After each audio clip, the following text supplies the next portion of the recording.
ప్రియమైన సహోదరి సహోదరులకు ప్రభు పేట వందనాలు శుభములు తెలియజేస్తున్నాను. మీరందరూ బాగున్నారా? మీరందరి గురించి ప్రార్థన చేస్తూ వస్తున్నాము.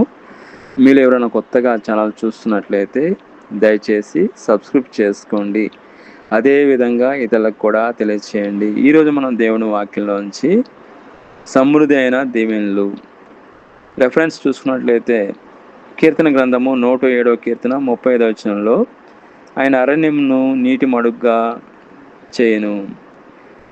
ఇక్కడ మనం చూసుకుంటే దేవుడికి సమస్తము సాధ్యమే. ఆయనకు అసాధ్యం అంటే ఏది లేదు.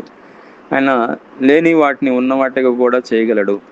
ఇక్కడ మనం చూసుకున్నట్లయితే ఇక్కడ అరణ్యంను నీటి మడుగ్గా చేయను అని ఉంది. ఆయన అరణ్యంలో మనకి ఏది కూడా మనకు దొరకదు. అదేవిధంగా వ్యవసాయం చేయడానికి అది అనుకూలమైన ప్రదేశం కాదు. అది మనకు ఏది కూడా మనకు కనబడవు. అరణ్యం అంటే అంతా కూడా ఇసుకతో నిండి ఉంటుంది. ఆ ప్రాంతాన్ని దేవుడు నీటి మడుగ్గా చేస్తానని అని ప్రమాణం చేస్తున్నాడు. అదేవిధంగా భయంకరమైన శ్రమలతో నువ్వు బాధపడుతున్నావా? భయంకరమైన కష్టాలతో నీవు బాధపడుతున్నావా? భయంకరమైన ఇబ్బందులతో నీవు ఉన్నావా? నీ జీవితంలో విడుదల అనేది కోరుకుంటున్నావా? నీ జీవితంలో దీవెన లేవా? నీ జీవితంలో దీవెనలు పొందాలని ఎదురు చూస్తున్నావా? సమస్యల్లో నుంచి దేవుడు నేను దీవించాలంటే దేవుడిని నువ్వు దేవుడికి మొట్టమొదటి స్థానం ఇచ్చినట్లయితే దేవుడు తప్పకుండా నీ పరిస్థితిని మార్చగల దేవుడు. ఆయన ప్రార్థనలోనూ దేవుడికి దేవుడికి ముందు స్థానం ఇవ్వడం అంటే ఏ రోజైతే నువ్వు స్టార్ట్ చేస్తున్నావు ఆ రోజు దేవుడితో ఆరంభించి, అనగా ప్రార్థనలోనూ అదేవిధంగా వాక్యంలోనూ దేవుడితో గడిపినప్పుడు దేవుడు ఆ దినమంతా కూడా నీకు ఆశీర్వాదకరంగా, దీవెనకరంగా, మహిమకరంగా చేస్తాడు. శ్రమలలో నీవు దేవుడిని గొనుగుతున్నావా? శ్రమలలో దేవుడికి దూరంగా ఉంటున్నావా?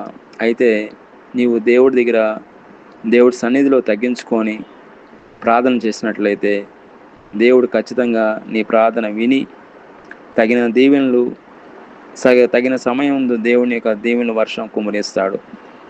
దేవుడు నువ్వు ఎదుర్కొంటున్న ప్రతి సమస్య నుండి, ప్రతి కష్టం నుంచి, ప్రతి ఇబ్బంది నుంచి, ప్రతి శ్రమ నుండి ఆయన నీకు విడుదల ఇస్తాడు. కాబట్టి దేవుడు వాక్యం చూసినట్టయితే దేవుడు లేఖనం ప్రకారము తొలకరి వర్షము, కడవరి వర్షము ఆయనే కుమ్మరిస్తాడు. వ్యవసాయం చేసే వాళ్ళకి దేవుడు ఆ యొక్క తొలకరి వర్షము, కడవరి వర్షం ఎంతో ఉపయోగపడుతుంది. అదేవిధంగా శ్రమలో ఉన్న వారికి, ఇబ్బందులో ఉన్న వారికి, కష్టాల్లో ఉన్న వారికి దేవుడే ఆ కష్టాల నుంచి, శ్రమల నుంచి, బాధల నుంచి దేవుడు తప్పకుండా విడిపిస్తాడు.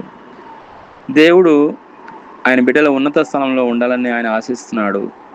ఎప్పుడైతే నీవు ఉద్యోగంలో అయినా కానీ, నీ వ్యాపారంలో అయినా కానీ నీవు ఉన్నత స్థలంలోకి ఎప్పుడు వెళ్తావంటే దేవుడికి నువ్వు కానుకలు ఇచ్చినాడు. ఇప్పుడు దేవుడికి నువ్వు కృతజ్ఞతగా దశమభాగం అర్పించినప్పుడు, దేవుడికి నీ కృతజ్ఞత కానుకలు అర్పించినప్పుడు, దేవుడికి కృతజ్ఞతగా కానుకలు నువ్వు ఇవ్వడం వల్ల దేవుడు నిన్ను బహుగా ఆశిస్తాడు. కాబట్టి దేవుడు నీకు సమృద్ధి అయిన దీవెనలు కుమ్మరించాలంటే, దేవుడు నిన్ను గొప్పగా ఆశ్రయించాలంటే దేవుడికి నువ్వు మొట్టమొదటి స్థానం ఇవ్వాలి. దీవెన వర్షంతో నేను నింపుతాడని ఎదురు చూస్తున్నాడు. దేవుడు నీ పరిస్థితిని పూర్తిగా మార్చగలగలడు. నీవు అనేక మందికి అప్పు ఇచ్చేదేవు కానీ అప్పు చేయవు.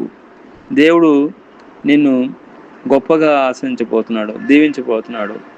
ఎప్పుడైతే దేవుడికి మొట్టమొదటి స్థానం ఇవ్వడం ద్వారా, అదేవిధంగా దేవుడికి కృతజ్ఞత కానుకలు ఇవ్వడం వల్ల, దేవుడికి దశభాగం ఇవ్వడం వల్ల, దేవుడిని సనక్కుంటా సమస్యల్లో స్తుతించడం ద్వారా దేవుడు నీ యొక్క పరిస్థితిని పూర్తిగా ఆయన మార్చగలడు.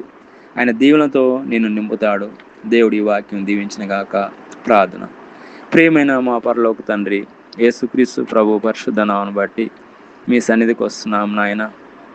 దేవా, మీ కృపలో జ్ఞాపం చేసుకోండి. ఎవరైతే వింటున్నారో వాళ్ళని దర్శించండి. మీ వాక్యానుసారంగా జీవించే కృపను దయచేయండి. మీ ఆశీర్వాదాలు, దీవెనలు కుమ్మరించమని ప్రభువైన యేసుక్రీస్తు నామములో ప్రార్థన చేస్తున్నాం తండ్రి. ఆమేన్.